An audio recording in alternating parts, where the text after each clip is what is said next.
Record. Yes, parts of skeletal system.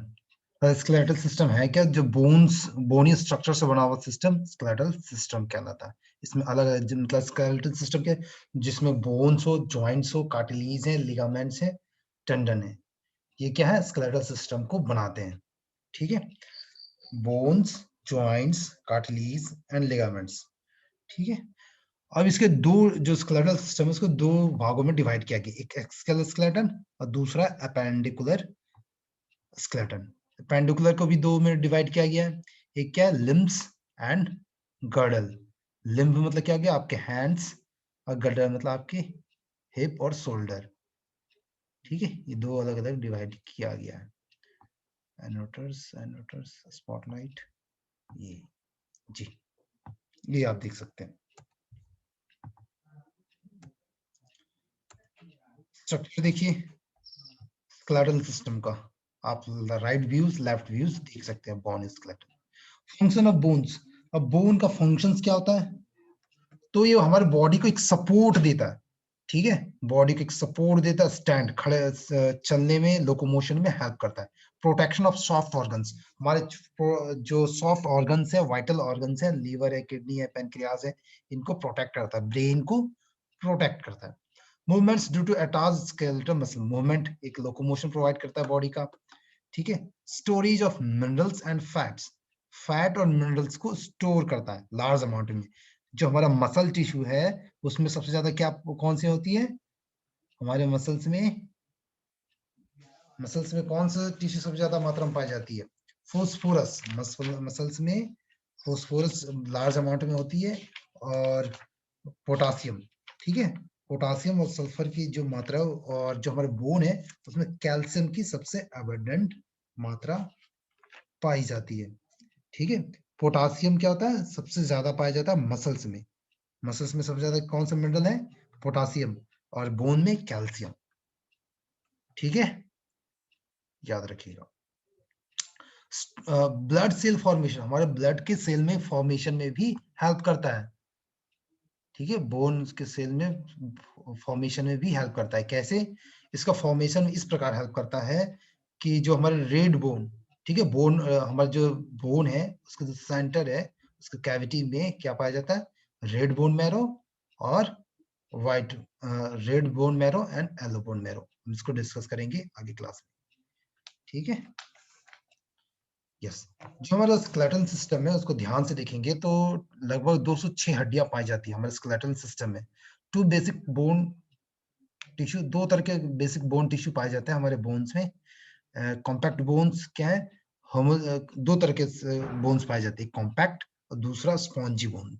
ठीक है, compact क्या होता है? बिल्कुल हार्ड होता है, एक होमोजीनियस होता है, उसके जो मैट्रिक्स होते हैं वो होमोजीनियसली अरेंज होते हैं। ठीक है, होमोजीनियसली अरेंज होते हैं। और जबकि स्पॉन्जी बोन जो होता है बिल्कुल बहुत ही ऐसा कह सकते हैं सॉफ्ट होता है। Small and needle like pieces of bones, छोटे छोटे स्ट्रक्चर्स होते हैं, स्पेसेस होते हैं, जो मैट्रिक्स होते हैं वो दूर दूर होते हैं, जो उसके कंटेंट्स होते हैं मटेरियल्स वो दूर दूर होते हैं, और ओपन स्पेसेस भी होते हैं, खाली स्पेसेस भी होते हैं। अब इसको स्ट्रक्चर्स को देखिए, देखिए आप डायग्राम में देख सकते हैं। ठीक है, डायग्राम में देखिए कि कॉम्पैक्ट बोन्स में क्या है कि कोई स्पेस नहीं है, बिल्कुल एक सॉलिड 100% सॉलिड स्ट्रक्चर है। ठीक है, जबकि इस तरह क्या स्पॉन्जी बोन में देखिए स्पेसेस है, ये स्पेस है, ये स्पेस है, इनमें स्पेसेस पाए जाते हैं। यहाँ तक किन्हीं को कोई दिक्कत समझने में? आगे बढ़ते हैं। सर इसमें कार्टिलेजस भी सीखना है। हाँ, कार्टिलेज वगैरह भी उसको भी आगे बताएंगे। ठीक है, हमने क्या देखा था स्ट्रक्चर? बोन्स पढ़ेंगे, जॉइंट्स पढ़ेंगे, कार्टिलेज, लिगामेंट और टेंडन के बारे में थोड़ा पढ़ेंगे, जो हमारे सिलेबस को कवर करता है। ठीक है, ओके। तो हमने क्या बताया? बोन्स के टू टाइप्स होते हैं बेसिक बोन टिश्यू, दो तरह के बोन टिश्यू पाए जाते हैं। आप एग्जाम में ध्यान से क्वेश्चन को सॉल्व करना है एमसीक्यू में। ठीक है, आपके बोन टिश्यू के बारे में पूछ रहा है कि आपके बॉडी स्केलेटल सिस्टम के पार्ट्स पूछ रहा है। देखिए टू डिवीजन, डिवीजन पूछे कि स्केलेटल सिस्टम के टू डिवीजन बताइए, तो एक्सियल और एपेंडिकुलर बताना है। ठीक है, जब आपको पूछे कि टिश्यू जो स्केलेटल हमारे जो स्केलेटल सिस्टम है कितने टाइप्स के टिश्यू पाए जाते हैं। तो यहाँ पे आप ध्यान रखना कि दो तरह के बोन टिश्यू होता है, एक कॉम्पैक्ट बोन टिश्यू और एक स्पॉन्जी बोन टिश्यू। ठीक है, कॉम्पैक्ट थोड़ा हार्ड होता है, उसके जो मैट्रिक्स होते हैं वो होमोजीनियस होते हैं, और स्पॉन्जी बोन के सॉफ्ट होता है, थोड़ा स्पेसेस पाए जाते हैं बोन्स के अंदर। समझ गए जी? किन्हीं का कोई सवाल यहाँ तक? फिर आगे बढ़ेंगे। अब बोन्स को इसमें भी डिवाइड किया गया कि स्ट्रक्चर के आधार पे, कि ठीक है लॉन्ग है, शॉर्ट है, इस तरह से भी अलग अलग डिवाइड किया गया बोन्स को। ठीक है, बोन्स को इसके आधार पे भी डिवाइड किया गया। क्या क्या है? लॉन्ग बोन्स, लॉन्ग स्ट्रक्चर्स होते हैं, टिपिकली लॉन्गर देन वाइड। ये इनकी जो लेंथ होती है वो ज्यादा होती है, वाइड क्या होता है, कम होता है। इसकी चौड़ाई कम होगी, लंबाई थोड़ी ज्यादा होगी। Have a shaft with heads at both ends. Heads both and मतलब जो राउंड स्ट्रक्चर है साइड साइड में, वो राउंड स्ट्रक्चर पाए जाएंगे। अभी स्ट्रक्चर अभी डायग्राम में दिखाएंगे। ठीक है, और शाफ्ट मतलब तो बीच का एरिया, जो लंबा लॉन्ग या लेंथ, उसको शाफ्ट कहा जाता है, मिडिल एरिया। अभी दिखाएंगे डायग्राम में।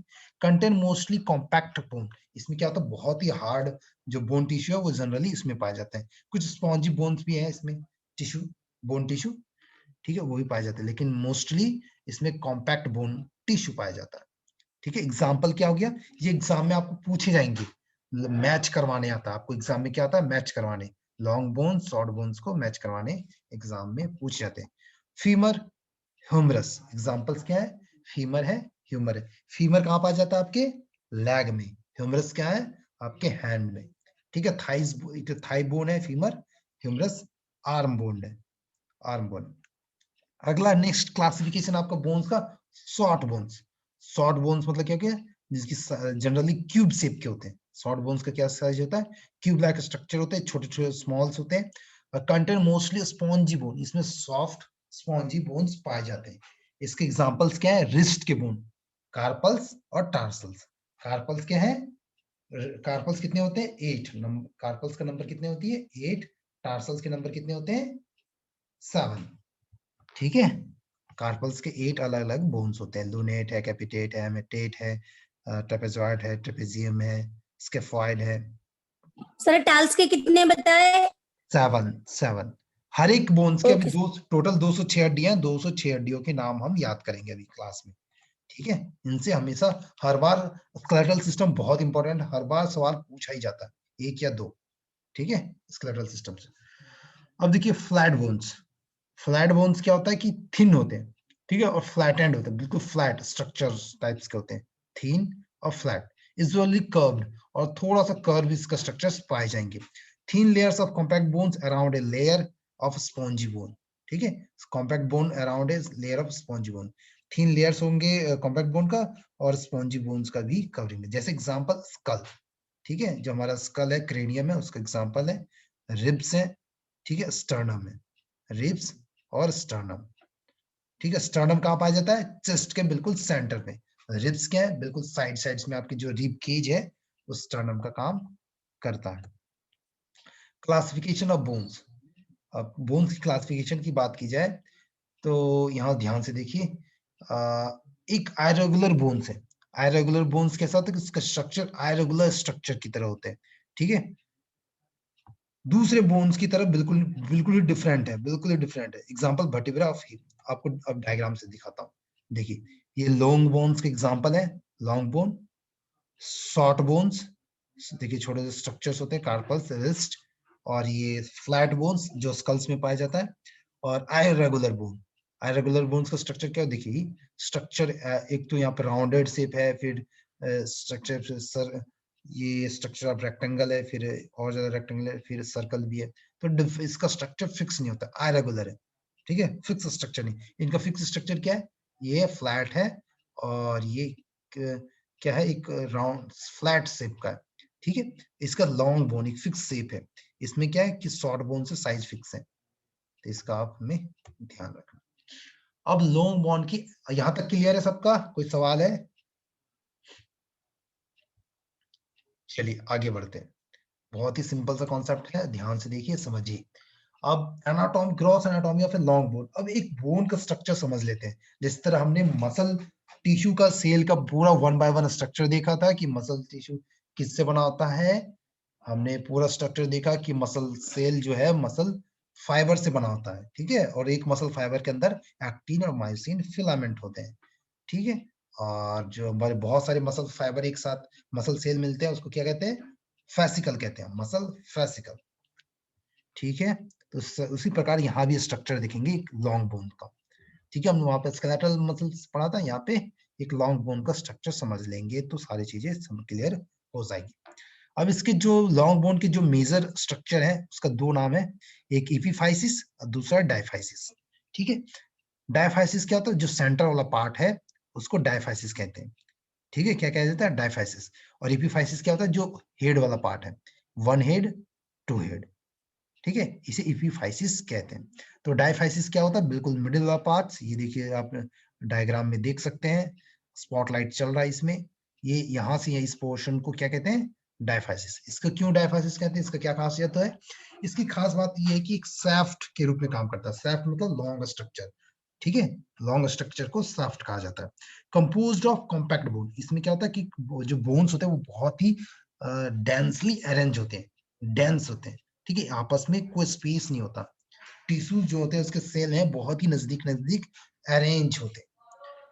अगला है एपिफाइसिस। एपिफाइसिस में क्या होता है स्ट्रक्चर की, ये जो हमारे हेड वाला रीजन है, इस बोन्स के जो लास्ट वाला एंडिंग है इसे हेड कहा जाता है, दो आप देख सकते हैं, ठीक है। इस बोन्स को आप ध्यान से देखोगे तो इसमें स्पेशलाइजेशन क्या होती है, स्पॉन्जी होते हैं, स्पॉन्जी मतलब, स्पॉन्जी का मतलब हो गया ये थोड़ा स्पेसेस खाली होंगे इसमें, ठीक है, प्रॉक्सिमल और डिस्टल, ठीक है।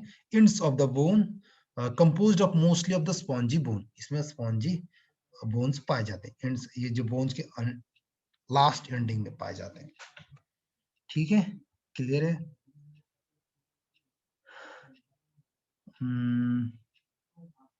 स्ट्रक्चर ऑफ लॉन्ग बोन्स, और देखते हैं ध्यान से इसका स्ट्रक्चर को। सर इस वाले को एक बार और बता दीजिए, कुछ ऊपर नीचे दिख रहा था लिखा और प्रेजेंट किया ये हुआ। जी जी ये देखिए पहले डायफाइसिस लिखा है ना, उसके बाद एपिफाइसिस, लेकिन ये जो चित्र बना हुआ है इसमें पहले एपिफाइसिस है उसके बाद डायफाइसिस है। देखिए अभी इसमें ध्यान देखिए, इसमें दो स्ट्रक्चर लिखा है, एक प्रॉक्सिमल लिखा हुआ है, एक नीचे क्या लिखा हुआ है, डिस्टल, ठीक है। एपिफाइसिस दो तरह का है, एक प्रॉक्सिमल एपिफाइसिस और ये डिस्टल एपिफाइसिस। प्रॉक्सिमल मतलब क्या हो गया, जो हमारे ऑर्गन है, ठीक है, जो हमारा ऑर्गन है, हमारा जो कोई भी ऑर्गन, एक प्रॉक्सिमल और डिस्टल एक नॉमेनक्लेचर है, बायोलॉजी में एनाटॉमी में नॉमेनक्लेचर का तरीका है प्रॉक्सिमल और डिस्टल। जो भी ऑर्गन हमारे बॉडी से ओरिजिन से नजदीक की ओर होता है उसे प्रॉक्सिमल कहते हैं, और जो दूर होता है वो डिस्टल वाला पार्ट हो गया, ठीक है। ये समझ लीजिए, मान लीजिए ये हाथ लेग का बोन है, फीमर बोन है, समझ लीजिए, एग्जाम्पल के थ्रू समझते हैं, ये एक फीमर बोन है, तो जो हमारा ये हिप के पास ये हेड वाला पार्ट है, जो फीमर का वो पार्ट, हेड एपिफाइसिस, जो आपके हिप के पास है, तो उसको प्रॉक्सिमल कहेंगे, और जो घुटने के पास होगा उसके को क्या कहेंगे, डिस्टल एपिफाइसिस, क्लियर है। अब इसके अलग अलग स्ट्रक्चर आप देख सकते हैं, स्पॉन्जी ये स्ट्रक्चर है, आर्टिकुलर कार्टिलेज होता है, जहां कहीं भी ज्वाइंट से जुड़ा होता है एंडिंग में क्या होगा, आर्टिकुलर कार्टिलेज, ये दूसरे ज्वाइंट से बॉल एंड सॉकेट ज्वाइंट से जुड़ेगा, ठीक है। हिप में किस ज्वाइंट से जुड़ेगा, बॉल एंड सॉकेट ज्वाइंट से, और जहां पे ज्वाइंट्स होंगे उसके फ्रिक्शन को लेस करने के लिए क्या होता है, आर्टिकुलर कार्टिलेज, साइनोवियल फ्लूइड, ठीक है। अब देखिए इपिफाइजियल लाइन, ये जो लाइन है मतलब इपिफाइसिस और क्या कहते हैं डायफाइसिस को सेपरेट करता है, इसे इपिफाइजियल लाइन कहते हैं। पेरियोस्टियम, पेरियोस्टियम क्या होता है कि आपके आउटर, ठीक है, ये देखिए जो आउटर लेयर है उसको कहा जाता है पेरियोस्टियम। कॉम्पैक्ट बोन जो बहुत ही हार्ड वाला पार्ट है आपके। मेडुलरी कैविटी, बिल्कुल मिडिल में जो कैविटी, कैविटी मतलब क्या था, खाली स्पेसेस, इसके अंदर स्ट्रक्चर पाया जाता है, अभी दिखाऊंगा कि ये bone marrow, red bone marrow पाया जाता है, ठीक है। यहाँ तक क्लियर, कोई सवाल है पूछिए।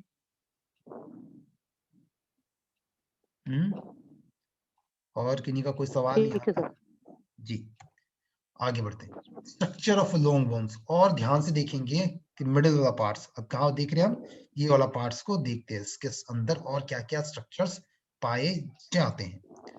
अब ध्यान, when you look you find that periosteum, periosteum क्या है, बिल्कुल पेरी शब्द का मतलब होता है पेरी, देखिए पेरीमीटर मतलब होता है आउटर, ठीक है, पेरी मतलब क्या होता है, बायो में लैटिन वर्ड है ये पेरी, इसका मतलब आउटर लेयर, ठीक है, तो जो आउटर जो लेयर है उसको पेरिओस्टियम कहा जाता है। ये देखिए आउटर लेयर, बोन का आउटर लेयर को पेरिओस्टियम कहा जाता है। Outside covering of the diaphysis, ठीक है, जो ये डायफाइसिस है मिडिल वाला पार्ट, हम किसकी एनाटॉमी देख रहे हैं, ये डायफाइसिस की, ठीक है, यहाँ से लेकर इस रीजन की स्ट्रक्चर्स को देख रहे हैं आप। बहुत ही ध्यान से देखिए, समझिए। ये जो डायफाइसिस है उसके स्ट्रक्चर देख रहे हैं, जो आउटर लेयर को पेरिओस्टियम कहा जाता है। जी कौन है, फाइब्रस कनेक्टिव टिश्यू मेम्ब्रेन, और इसमें फाइब्रस कनेक्टिव टिश्यू पाए जाते हैं, ठीक है। सार्फीज फाइबर्स, जो पेरिओस्टियम है उसको सेफ रखने के लिए क्या होता है, सार्फीज फाइबर होते हैं। ये देखिए, ये फाइबर लाइक स्ट्रक्चर, फाइबर मतलब थ्रेड लाइक स्ट्रक्चर्स होते हैं, जिसे सार्फीज फाइबर कहते हैं, जो पेरिओस्टियम को कॉम्पैक्ट बोन से अटैच रखता है, ठीक है, सिक्योर रखता है, सेफ रखता है। और इसमें ब्लड की सप्लाइड होती है, ठीक है, बोन्स में ब्लड की सप्लाई होती है प्रॉपर। हाइबरसियन कैनाल्स पाए जाते हैं इसमें, कैनाल्स, इसमें कैनाल्स पाए जाते हैं, उनके थ्रू ये इंटर करता है क्या, आर्टरीज, बोन्स में भी आर्टरीज होते हैं, ठीक है, नर्व होते सर हैं। मैरो किधर आता है, मैरो? ये जो एलोबोन मैरो है, ये कैविटी, जो सेंटर में जो कैविटी पाए जाते हैं लॉन्ग बोन्स में, उसमें होता है yellow bone marrow and red bone marrow, ठीक है। ये देखिए, ये क्या है, एलोबोन मैरो है, एलो बोन मैरो और रेड बोन मैरो, ठीक है। ये क्या करते हैं, आपके ब्लड के फॉर्मेशन में हेल्प करते हैं। ये एलो बोन मैरो जो होता है वो फैट टिश्यू का बना होता है, फैट, ठीक है, फैट होता है इसमें। और जो रेड बोन मैरो होता है वो हीमोग्लोबिन या ब्लड का पार्ट होता है, ठीक है। जब हम वहाँ ब्लड सर्कुलेशन पढ़ेंगे उसमें हम देखेंगे कि रेड बोन मैरो और येलो बोन मैरो में ब्लड का फॉर्मेशन या ब्लड सेल्स का फॉर्मेशन कैसा होता है। बहुत तरह के डिफरेंट टाइप्स के ब्लड सेल्स होते हैं, उनका फॉर्मेशन होता है इनमें, ठीक है। उसमें इस समय ध्यान से देखेंगे स्ट्रक्चर को, ठीक है। तो आर्टरीज की सप्लाई किस लिए है, to provide nutrients to the bone cell, ठीक है, क्लियर है यहाँ तक। इनर पार्ट्स को क्या कहा जाता है, एंडोस्टियम, ठीक है, एंडोस्टियम कहा जाता है। पेरिओस्टियम आउटर लेयर, अंदर वाले लेयर को एंडोस्टियम कहा जाता है, ठीक है, क्लियर है। आगे बढ़ते हैं और ध्यान से स्ट्रक्चर्स को देखते हैं, ठीक है। आर्टिकुलर कार्टिलेज, आर्टिकुलेज कार्टिलेज क्या करता है, covers the surface of the epiphysis, जो हमारी एपिफाइसिस है उसके कवर, उसको कवर करता है, क्यों, ताकि ये इसमें दूसरे बोन से जो जुड़े जहाँ पे जॉइंट में, तो उसमें फ्रिक्शन कम से कम हो। और ये made of hyaline cartilage, hyaline cartilage क्या होता है, एक सॉफ्ट कार्टिलेज होता है, हाइलिन कार्टिलेज, ठीक है, किसका बना होता है, फाइब्रस टिश्यू का बना होता है। Decreases friction eight joint surfaces, ये क्या करता है, फ्रिक्शन को डिक्रीज करता है। आर्टिकुलर कार्टिलेज है, स्पॉटलाइट से आप देख सकते हैं। इपीफाइजियल लाइन है जो डायफाइसिस और इपीफाइसिस को सेपरेट करता है। मेडुलरी कैविटी, बीच वाले कैविटीज को कहते हैं। यहाँ तक क्लियर है सबको, आगे बढ़े जी। सर हाँ कल का जो एमसीक्यू आया था टेस्ट पेपर में, सर उसमें इसमें से भी क्वेश्चंस थे ना? ना, इसमें से क्वेश्चंस नहीं, ना इसमें क्वेश्चंस नहीं होंगे, ठीक है। सर बोन कैंसर में क्या होता है? बोन कैंसर में देखिए, कैंसर क्या होता है एक्चुअली मैं बता रहा हूँ। एक वो आपने थेरेपी का पार्ट पूछ लिया। कैंसर क्या है ना कि अनकंट्रोल्ड, ठीक है, अनकंट्रोल ग्रोथ ऑफ ये टिश्यू, अनकंट्रोल ग्रोथ ऑफ किसी भी टिश्यू का अनकंट्रोल। एक हमारे जो बॉडी का सेल जो है, जब आप सेल डिवीजन पढ़ेंगे, आपके सिलेबस में सेल डिवीजन नहीं है, सेल डिवीजन में क्या ना कि हमारे सेल की खास बात होती है क्या, मेटास्टेसिस। क्या खास बात होती है, मेटास्टेसिस। इस खास बात से ये क्या होता है कि जो हमारा सेल का साइज है ना वो फिक्स है। आप ध्यान से जब देखेंगे शरीर को कभी भी, तो क्या होता है कि सेल का साइज फिक्स होता है। हर एक सेल का साइज फिक्स है, हर एक का बॉडी का स्ट्रक्चर, ये सब सारे फिक्स होते हैं कि जीन में कोडेड होता है कि आपकी हाइट आपके पेरेंट्स के अकॉर्डिंग या फिर जो जीन में है अरेंज है वैसे ही आपकी हाइट 7 इंच है, सॉरी अगर 6 फीट है तो 6 फीट होगी, 5 फीट है तो 5 फीट होगी। उसी तरह हर सेल का फिक्स होता है। लेकिन जब ये हमारा जो कंट्रोल है कि हमारा साइज फिक्स है सेल का, वो जब ये कैपेबिलिटी खत्म हो जाती है, ठीक है, तो वो अनकंट्रोल ग्रोथ होता जाता है, ठीक है। अपने जब अनकंट्रोल ग्रोथ हो जाएगा तो क्या करेगा, अनकंट्रोल न्यूट्रिशन भी कैरी करेगा वो, ठीक है, मतलब क्या होता है, जीन में चेंज आ जाता है, हमारे जो जीन में है उसमें जेनेटिक कोड में चेंजिंग आ जाती है। जब हमारा जेनेटिक कोड चेंज हो जाएगा तो अनकंट्रोल ग्रोथ होने लगेगा। तो आसपास के जो सेल हैं उसके, ठीक है, जो जिस जीन में चेंज आ गया है, अनकंट्रोल ग्रोथ होने लगा है, वो आसपास के सेल के ऑर्गन के न्यूट्रिशन भी लेने लगेगा। जो जिसकी हाइट बढ़ती है वो ज्यादा न्यूट्रिशन डिमांड होता है, जो व्यक्ति मोटा होता है उसमें ज्यादा न्यूट्रिशन, ज्यादा खाने की क्षमता होती है, तो वो भी अनकंट्रोल ग्रोथ होता है। तो क्या करेगा कि बाकी आसपास के सेल्स को डैमेज करता है। और फिर कैंसर भी दो तरह का, एक कार्सिनोमा है, एक सार्कोमा है, ठीक है, दो बेसिक टर्मिनोलॉजी बांटा गया। जो एपिथेलियल टिश्यूज होता है उसे कार्सिनोमा कहते हैं, जो कनेक्टिव टिश्यू में होता है उसे सार्कोमा कहते हैं, ठीक है। तो ये सार्कोमा वाला पार्ट है बोन कैंसर, ठीक है। तो बोन कैंसर में क्या होगा, बोन कैंसर में इसमें क्या होगा कि बोन का जो कंट्रोल ग्रोथ है वो डिस्टर्ब हो जाएगी, ठीक है। कैंसर के लिए दो बहुत अच्छी किताबें आप देख सकते हैं, exploring yoga and cancer, doctor Swami Yoga Pratap, इनके द्वारा लिखा गया। ये किताब को जरूर पढ़िए, पूरे डिटेल्स में कैंसर के बारे में दिया, हर टाइप्स के कैंसर के बारे में आपको एक्सप्लेन किया गया, एक्सप्लोरिंग योगा एंड कैंसर। आप बुक देख पा रहे हैं? सर इसका एक फोटो आप जी। अपना ग्रुप में भेज देना, ठीक है, कवर बिल्कुल फोटो, बिल्कुल बिल्कुल। Cover photo. ये डॉक्टर साहब हैं, इन्होंने बहुत अच्छा एक्सपर्टाइजेशन है इनका कैंसर में। दूसरे एक और है स्वामी निर्मलानंद जी, इन्होंने भी बुक लिखा हुआ है योगिक मैनेजमेंट ऑफ कैंसर, बहुत अच्छी किताब है, और इन सब किताबों को आप जरूर पढ़ना चाहिए। मेरे लाइब्रेरी में है, ठीक है, मेरे रूम में मैंने अपनी किताबों की लाइब्रेरी खुद बना रखी है। आपने बहुत अच्छे टाइम पे पूछा, आपको मैंने दिखा दिया, ठीक है। चलिए ये इसको कार्सिनोमा कौन सा टिश्यू बताया, कार्सिनोमा कौन सा टिश्यू? कार्सिनोमा इपिथेलियल टिश्यू को, ठीक है, कार्सिनोमा इपिथेलियल टिश्यू में जब भी कैंसर होगा तो वो कार्सिनोमल टिश्यू, ठीक है। मेरे पास दोनों बुक है, रंभा कुमारी जी, बहुत बहुत रंभा जी, बहुत अच्छी बात है, आप उसको पढ़िए, बहुत अच्छा स्वाध्याय कीजिए। जितना स्वाध्याय करेंगे योग में उतना आपका भविष्य उज्जवल होता है, आप उतना अच्छा थेरेपिस्ट बन सकते हैं। सर जी दोनों दोनों बुक का नाम एक बार से फिर से बताइए। एक तो एक्सप्लोरिंग योगा एंड कैंसर, जी, दूसरा ये एक्सप्लोरिंग योगा एंड कैंसर, दूसरा है yogic management of cancer, Bihar yoga of Munger, इनकी किताब है ये। सर फ्रंट कवर का फोटो भेज दीजिए। हाँ, ग्रुप में हम भेज ग्रुप देंगे, में। ठीक है जी। सर हिंदी में कि इंग्लिश में है? सर हिंदी में है कि इंग्लिश में है?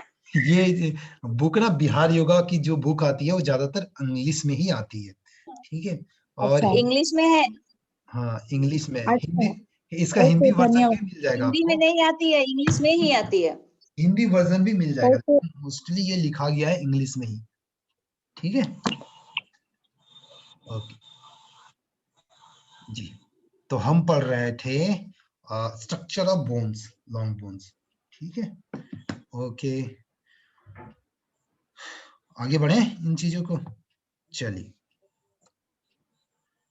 हाँ, तो स्ट्रक्चर ऑफ लॉन्ग बोन्स का ध्यान से देखेंगे, जो अब जो मेडुलरी कैविटी वाला पार्ट है उसमें क्या क्या होता है, ठीक है, ये वाला पार्ट, इसके बारे में डिटेल्स में हम पढ़ते हैं।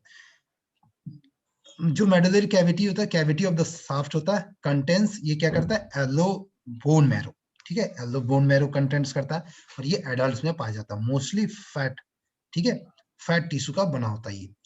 दूसरा ये कंटेंट्स रेड बोन मैरो भी होता है, जिसमें क्या होता है कि ब्लड सेल्स का फॉर्मेशन होता है। अब डिफरेंट टाइप्स के ब्लड सेल्स होते हैं, जब मैं ब्लड पढ़ाऊंगा उसमें बताऊंगा कि अलग अलग टाइप्स के कितने टाइप्स के होते हैं, डब्ल्यूबीसी, आरबीसी, डब्ल्यूबीसी अलग अलग 5 टाइप्स के होते हैं, उनको भी बताऊंगा डिटेल्स में, है ना, ठीक है। अब अगली चीज पढ़ते हैं, बोन मार्किंग। क्या है बोन मार्किंग? बोन मार्किंग मतलब क्या हो गया, बोन मार्किंग का मतलब कि बोन को पहचानना, मार्क करना, मार्क मतलब क्या करना, पहचानना, उसके सरफेस को जानना, पहचानना, क्या बोन मार्किंग कहलाता है, ठीक है। अब इसके सरफेस फीचर्स को जानना, स्टार्ट करें, यहां तक क्लियर है सबको? स्टार्ट करते हैं बोन मार्किंग, ठीक है। इस जो बोन का सरफेस है, इसी पे मसल, टेंडन्स और लिगामेंट्स अटैच होते हैं, ठीक है, अटैचमेंट होती है। Passage for nerves and blood supplies, इसी के थ्रू नर्व्स और ब्लड का सप्लाई होता है बोन को, ठीक है। 3 broad categories of bone marking, 3 अलग अलग कैटेगरीज हैं। प्रोजेक्शन ऑफ मसल अटैचमेंट, कुछ प्रोजेक्शन निकले होते हैं, प्रोजेक्शन मतलब आउटग्रोथ, मतलब थोड़ा सा टेढ़ा मेढ़ा स्ट्रक्चर जो बोन्स का जो नॉर्मल स्ट्रक्चर है उससे बाहर प्रोजेक्शन किया हुआ। सरफेस दैट फॉर्म्स जॉइंट्स, तीसरा जहां पे जॉइंट्स होते हैं उसमें स्ट्रक्चर में थोड़ा चेंजिंग आती है। तीसरा है डिप्रेशन और कैविटीज, इसमें आप ध्यान से देखेंगे जब बोन का सरफेस है उसमें डिप्रेशन पर है, मतलब डिप्रेशन मतलब गड्ढा, डीप पीट, ठीक है, और कैविटीज मतलब खाली स्पेसेस, ठीक है। ये इन तरीके अलग अलग स्ट्रक्चर्स पाए जाते हैं।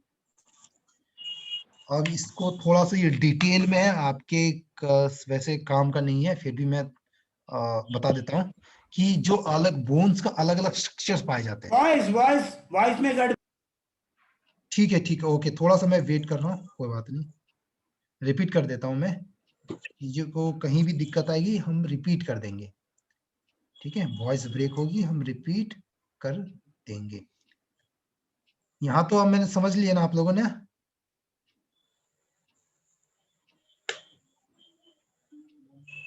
सर 3 ब्रॉड कैटेगरीज जो हैं वो एक बार से बता दीजिए। देखिए 3 ब्रॉड कैटेगरीज बांटा गया है बोन मार्किंग को, बोन को पहचानने के लिए। पहला है projection for muscle attachment, muscle attachment के लिए उसमें बोन्स में भगवान ने बहुत ही सोच समझ के ये बना दिया कि थोड़ा प्रोजेक्शन निकाल दिया, बॉडी स्ट्रक्चर साइड साइड। देखो अब डायग्राम से दिखाता हूँ, ये जो सरफेस खुरदरा सरफेस होता है ना उसको कहते हैं प्रोजेक्शन, लेकिन साथ साथ ऊपर बाहर की ओर स्ट्रक्चर निकला हुआ, ठीक है, ठीक है, उसे कहते हैं प्रोजेक्शन। सरफेस फॉर्म तीसरा है क्या कि कुछ सरफेस ऐसा होता है आर्टिकुलर कार्टिलेज स्ट्रक्चर जो जॉइंट्स को बनाने में मदद करते हैं, ठीक है, जहां पे जॉइंट्स एक दूसरे से आपस में मिलते हैं, ठीक है। तीसरा है डिप्रेशन और कैविटीज, कैविटीज मतलब खाली स्पेस है, डिप्रेशन मतलब गड्ढा, ठीक है, open structure, depression open structure होता है, कैविटीज होलो अंडर स्ट्रक्चर, अंदर का पार्ट होता है कैविटीज। इडेंटेशन मतलब क्या होता है, खरोज, ठीक है, उसमें क्या क्या अलग अलग इडेंटेशन मतलब समझ सकते हैं खरोज, या फिर इसका आम भाषा में ये कह सकते हैं प्रोजेक्शन टाइप का, अलग अलग डिफरेंट टाइप का स्ट्रक्चर्स, लाइनिंग्स, ठीक है ना, ओके। दांतेदार, दांत की स्ट्रक्चर्स जैसा, टीथ लाइक स्ट्रक्चर्स। अभी आपके सिलेबस का चीज नहीं है, फिर भी आपको समझने के लिए एक समझ लेना चाहिए, ठीक है। अब इसमें अलग अलग एरिया पाए जाते हैं, बोन्स को लॉन्ग बोन्स है, इसके अलग अलग स्ट्रक्चर्स या एरिया पाए जाते हैं। अब ध्यान से देखिए, ये है ट्रोकेंटर्स, इफ लाइफ लार्ज ट्रोकेंटर्स, ठीक है। पहले वन बाय वन जाएंगे तो ज्यादा अच्छा रहेगा। ट्यूबरसिटी, ट्यूबरसिटी मतलब क्या होता है, जो स्ट्रक्चर बोन्स का वो स्ट्रक्चर जो राउंडेड प्रोजेक्शन हो, ये देखिए राउंडेड स्ट्रक्चर है, थोड़ा सा ऊपर की ओर उठा हुआ रफ, ठीक है, और राउंड भी हो ऊपर की तरह डिस्क की तरह, ठीक है। Crest narrow ridge bones usually, trochanter क्या था, वेरी लार्ज ब्लंट, ठीक है, इरेगुलर। दूसरा लाइनिंग्स, लाइनिंग्स मतलब दो narrow ridge of bones less prominent to than crest, ये क्रेस्ट और लाइन के बीच में ऐसा स्ट्रक्चर, क्रेस्ट आप देख लीजिए, ये लाइनिंग्स क्रेस्ट कहा जाता है। और इपीकॉन्डाइल, इपीकॉन्डाइल स्ट्रक्चर ये वाला पार्ट है, कॉन्डाइल स्ट्रक्चर जो राउंड स्ट्रक्चर, इपीकॉन्डाइल भी क्या है, कॉन्डाइल का मतलब समझ लीजिए राउंडेड स्ट्रक्चर, ईपी मतलब अपर, ऊपर वाला सरफेस वाला पार्ट, ठीक है। स्पाइन है, sharp slender of an pointed projection. Process मतलब ये प्रोसेस काम का है, आप याद रखिएगा, हर जगह मिलेगा आपको बोन्स में, लास्ट जहाँ पे स्पॉटलाइट चल रहा है इसको ध्यान से देखिए। इपीकॉन्डाइल आपको एपिकॉन्डाइल का जो आपने वो बताया आपने डिस्ट्रीब्यूशन, वो एक और बार रिपीट कीजिए ना। हाँ देखिए, ध्यान से देखिए, आपके लिए कौन कौन सा स्ट्रक्चर यहाँ पे याद रखने वाला चीज है, ठीक है। एक ट्रोकेंटर, एक इपीकॉन्डाइल, ट्यूबरसिटी और प्रोसेसेस, इन 4 स्ट्रक्चर को ध्यान से समझ लीजिए, ठीक है। इपीकॉन्डाइल जो है एक रेज्ड एरिया होता है, मतलब ऊपर वाला उठा वाला part above the condyle, condyle मतलब होता है ये राउंडेड स्ट्रक्चर, आप देखें साइड से राउंडेड स्ट्रक्चर उठा हुआ है, ठीक है, राउंडेड स्ट्रक्चर है, इसे इपीकॉन्डाइल कहते हैं। प्रोसेस मतलब होता है एनी बोनी प्रोमिनेंसेस, प्रोसेस मतलब आउट दांत वाला स्ट्रक्चर मतलब लाइनिंग्स, ठीक है, छोटे छोटे स्ट्रक्चर्स, छोटे छोटे लाइनिंग्स जो बाहर की ओर निकले होंगे, ठीक है, प्रोसेसेस। खुरदरा, खुरदरा जिसे कह सकते हैं, ठीक है। स्पाइनस, इसको देखिए, ये टेढ़ा मेढ़ा स्ट्रक्चर, प्रोसेस मतलब था टेढ़ा मेढ़ा स्ट्रक्चर, ठीक है, इस तरह इसको आप समझ सकते हैं। ठीक है, अब मसल जो हमारा ये माइक्रोस्कोप की स्ट्रक्चर से ध्यान से देखें तो कैसा दिखता है हमारा बोन। ठीक है, इसको हम ध्यान से देखते हैं। ओके, इसमें जो सर आर्टिफिशियल बोन क्या होता है, जैसा जयपुर फुट है? आर्टिफिशियल बोन, देखिए अब मैं एक बता रहा हूँ आपको, वैसे ये सिलेबस से बाहर की चीजें हैं, आपको बताता हूँ मैं। देखिए जो आर्टिफिशियल बोन्स है ना, जो मैं बायोमैकेनिक्स का टीचर हूँ, मैं रियल जो एक्चुअल जो टीचर हूँ वो बायोमैकेनिक्स का ही हूँ। बायोमैकेनिक्स क्या होता है ना कि ऐसा कॉन्सेप्ट है जो भी मैकेनिक्स है, मतलब जो भी हमारा फिजिक्स का लॉ है, मटेरियल है, उसको समझना। मैकेनिक्स में क्या होता है ना कि हर एक जो चीजें हैं अलग अलग, हर स्ट्रक्चर की एक स्पेसिफिक मैटर की जो नेचुरल फेनोमेना उसकी क्या क्या खासियत है उसको पढ़ना मैकेनिक्स में आता है। उसका बॉडी मूवमेंट्स है, एक्सेलरेशन है, वेलोसिटी है, इन चीजों को एंगुलर हो चाहे लीनियर मोशन हो चाहे रेक्टेंगुलर मोशन, इन चीजों को चाहे स्टैटिक कंडीशन में चाहे डायनामिक कंडीशन में, इसको स्टडी करना मैकेनिक्स कहलाता है। अब बायोमैकेनिक्स में क्या होता है कि उसका जो बायोलॉजिकल सिस्टम है उसका मैकेनिक्स समझना। ठीक है, कोई बायोलॉजिकल सिस्टम जैसे हमारा ह्यूमन बॉडी है उसमें मैकेनिक्स कैसे अप्लाई हो रहा है, ठीक है, उसको समझना बायोमैकेनिक्स कहलाता है। तो हमारा जो हैंड है, अगर आर्टिफिशियल बोन्स की बात की जाए, जैसे किसी का हाथ कट गया, ठीक है, हाथ नहीं है, किसी का हैंड नहीं है, तो उसका हैंड्स के आर्टिफिशियल हैंड कैसे बनाएंगे? आर्टिफिशियल हैंड बनाने से पहले उसको पूरा मैकेनिज्म समझना होगा कि जब वो लिविंग सिस्टम में है हैंड, तो उसका स्ट्रक्चर कैसा है, उसके जो बोन की टिश्यू है वो यंग मॉडुलस ऑफ इलास्टिसिटी, आपने 11th क्लास में अगर साइंस बैकग्राउंड से हैं वो जानते हैं, यंग मॉडुलस ऑफ इलास्टिसिटी क्या करता है कि हमारे जो हर एक मटेरियल है उसकी इलास्टिसिटी की खासियत बताता है कि वो जो मटेरियल है वो कैसा बना हुआ है, किन चीजों का बना हुआ है। तो आर्टिफिशियल स्ट्रक्चर क्या करता है कि उसको पहले समझते हैं कि उसमें जो एंगल कितना है, मतलब जो एक ह्यूमरस बोन है वो शोल्डर से किस एंगल में जुड़ा हुआ है और कौन सा वहां पे जॉइंट है, बॉल एंड सर्कट जॉइंट है, तो उसमें कितना फ्लेक्शन हो सकता है, कितना एक्सटेंशन हो सकता है। ठीक है, उस हिसाब से मैच करवा के उसको आर्टिफिशियल बोन्स को बनाया जाता है। ठीक है, आर्टिफिशियल बोन बनाए जाते हैं, आर्टिफिशियल हैंड्स बनाए जाते हैं। ठीक है, वो चीज है, उसके लिए आपको बायोमैकेनिक्स को समझना होगा। आप हमारे क्लास में जुड़ सकते हैं, ऑनलाइन पढ़ाता हूं मैं, उस पर आप जुड़ जाइए, तो और आर्टिफिशियल चीजों को कैसे बनता है, क्या होता है, उन चीजों को डिटेल में बताऊंगा मैं। ठीक है, तो हम क्या पढ़ रहे थे, माइक्रोस्कोपिक एनाटॉमी ऑफ बोन। थोड़ा उसके लिए माफ कीजिएगा, टॉपिक से थोड़ा सा बाहर चले जाते हैं हम, थोड़ा क्यूरियोसिटी चीजों को है आपकी क्लास में कुछ लोगों को जानने का, तो बता देता हूँ। हाँ, हम पढ़ रहे थे microscopic anatomy of bone, bones की जो माइक्रोस्कोप, आपको तुरंत दोबारा जुड़ना होगा थोड़ी देर बाद। तो ओस्टियन सिस्टम क्या है कि एक छोटा सा यूनिट ऑफ बोन है, ठीक है, स्मॉलेस्ट यूनिट ऑफ सेल को क्या कहा जाता है, ओस्टियन। ठीक है, बोन्स के सेल्स को, जैसे हमने मसल्स के सेल को क्या कहा था, मसल फाइबर। ठीक है, ठीक है, सब मसल्स का क्या था, या सार्को वर्ड से जोड़ा था, किससे जोड़ा था, सार्को वर्ड से। ठीक है, इस यहाँ पे बोन्स को ऑस्टियो शब्द से जोड़ा जाता है, प्रोनाउंसिएशन की जाती है। ओस्टिया मतलब गया ये यूनिट ऑफ बोन, इसे कहते हैं हैवर्सियन सिस्टम। अभी समझाएंगे कि हैवर्सियन सिस्टम और वॉल्कन सिस्टम क्या होता है। सेंट्रल कैनाल, ठीक है, अब जो ओस्टियन है आपको पहले डायग्राम दिखा देता हूँ। ये देखिए, ये जो स्ट्रक्चर है उसको आप ध्यान से देखिए। ठीक है, ये क्या है, ओस्टियन है, एक स्मॉलेस्ट यूनिट